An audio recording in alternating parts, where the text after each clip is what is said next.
Riga is a city of contrasts.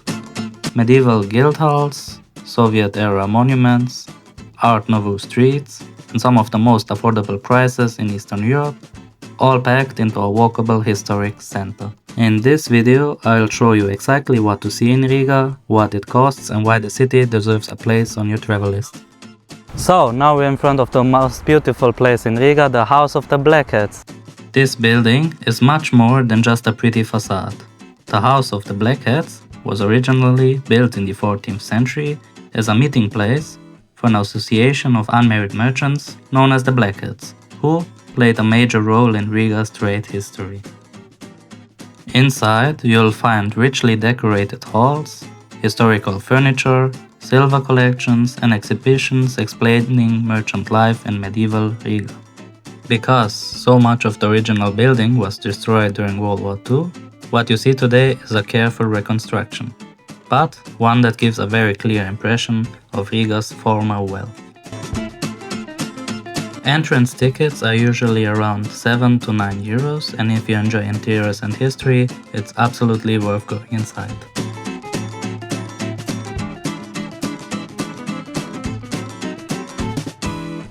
To understand Riga properly, you need to understand its 20th century history. The Museum of the Occupation of Latvia focuses on the Nazi and Soviet periods and explains how deeply these occupations shaped the country. Walking through the exhibitions almost feels like moving through prison corridors, stark, heavy, and intentionally uncomfortable. Entry is free, and while the visit is sobering, it's one that everyone should make. It covers an extremely important period of history and gives essential context to everything you see in Riga afterwards. Just a few steps away is the Riga Dome, the largest medieval church in the Baltics. Built starting in 1211, it reflects centuries of architectural changes, from Romanesque to Gothic and Baroque. To enter this beautiful dome, you have to pay an entry fee of 5 euros.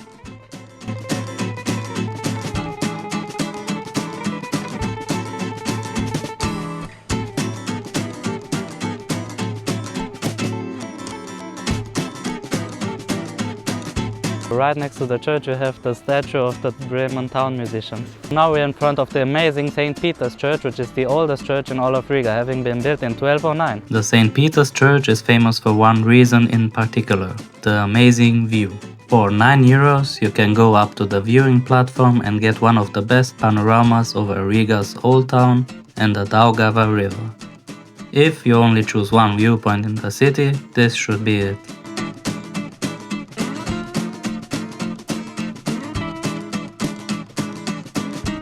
Now we're in front of the Latvian Academy of Sciences, and if you have watched my first ever video about Warsaw, you will surely remember this kind of buildings. This is Riga's most striking Soviet-era landmark, often compared to Stalinist skyscrapers in cities like Warsaw or Moscow.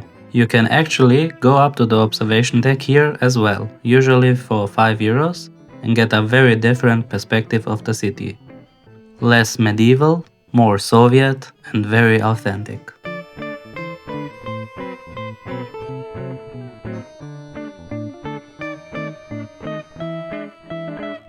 Another important but often overlooked stop is the Riga Ghetto and Latvian Holocaust Museum. It's an open-air museum dedicated to the Jewish community of Riga and the victims of the Holocaust. As you walk through the site, you'll see names and personal details displayed on the walls. Small reminders that behind the numbers were real people and real lives. Entry is free, and while the visit doesn't take long, it is a deeply meaningful one. It encourages visitors not only to remember, but also to learn from history so that these events are never forgotten or repeated.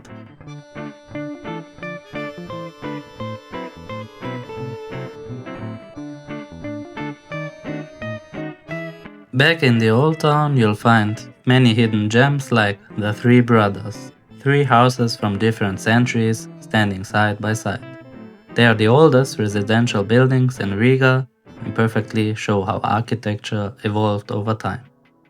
This area is best explored slowly. Riga's old town is compact, walkable and full of small details that reward curiosity. One of Riga's most unusual attractions is the Anatomy Museum. It's fascinating, slightly unsettling, and very different from the classical sightseeing route. Tickets cost 5 euros, but if you're a medicine student you can get there for free. And I like it because it's an unconventional museum that is one of Riga's hidden gems.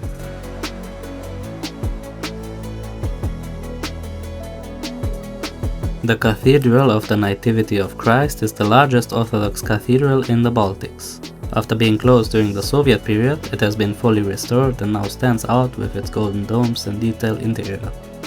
Entry is free, of course, but filming inside is not allowed, that's why I can't show you the inside. As night falls, head to the Freedom Monument. This is one of Latvia's most important national symbols, as it is dedicated to the independence and fight for freedom from 1918 to 1920 that brought Latvia its first independence.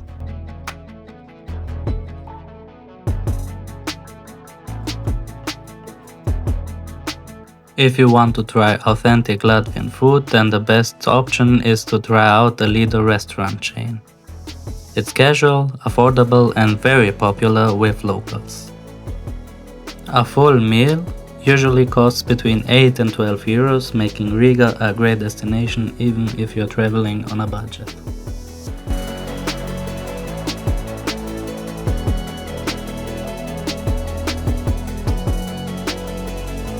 If you're looking for a place to stay, I can gladly recommend you the Hotel Viktorija where I stayed at. It cost me 25 euros per night and I really liked it because it is very close to the center.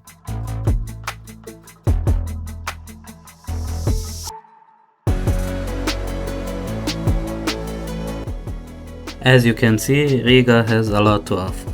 With its history, contrasts and surprisingly affordable prices, it's one of the most rewarding city trips in Eastern Europe. I hope you found this guide helpful for planning your trip to Lido. And I wish you a happy holidays, a great end to the year, and I'll see you next year when we are going to explore more unexplored destinations together. As always, if you enjoyed this video, then please don't forget to subscribe, like, and hit the notification bell in order to not miss any future video, and see you next time.